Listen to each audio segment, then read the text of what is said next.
हाय, चला आज मिक्स व्हेजची भाजी बनवूया. सगळ्यात आधी पनीर क्यूब्समध्ये कट करून ते फ्राय करून घेतले. थोडंसं तेल आणि थोडंसं तूप घातलं होतं.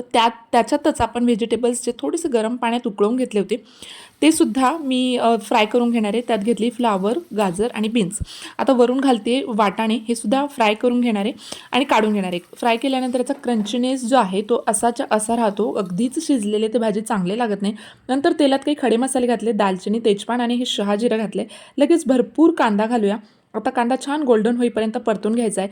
मस्त गोल्डन असं झालेलं आहे आणि त्यानंतर मी एक पेस्ट तयार करून ठेवली होती. ती म्हणजे पाण्यात कांदा आणि काही काजू उकडून त्याची फाईन पेस्ट तयार करून घेतली होती. हे वाटणसुद्धा तेलात घालून घेतले आणि छान परतून घेतले. आता मस्तपैकी चहू बाजूने तेल सुटल्यावरती त्यात हा किचन किंग मसाला घालते. साधारण 1-2 चमचे मी घालणार आहे. तुम्हाला हवा तसा तुम्ही तुमच्या आवडीने घालू शकतात आणि काही आपले बेसिक मसाले घालायचे आहेत. त्यात मी घातलेले आहे लाल तिखट आणि थोडीशी घातली आहे हळद.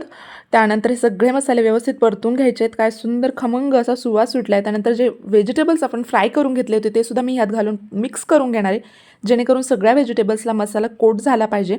आणि त्यानंतर लगेच पनीर जे फ्राय करून बाजूला ठेवले होते ते सुद्धा ह्यात घालून घेणार आहे आणि हे सुद्धा पुन्हा एकदा व्यवस्थित एक मिश्रण एकत्र करून घेणार आहे. नंतर हे गरम पाणी जे मिक्सरच्या भांड्यात घालून मी काढून ठेवलं होतं तेच मी घालणार आहे. आता तुम्हाला हवी तशी कन्सिस्टन्सी तुम्ही मेंटेन करून घ्या.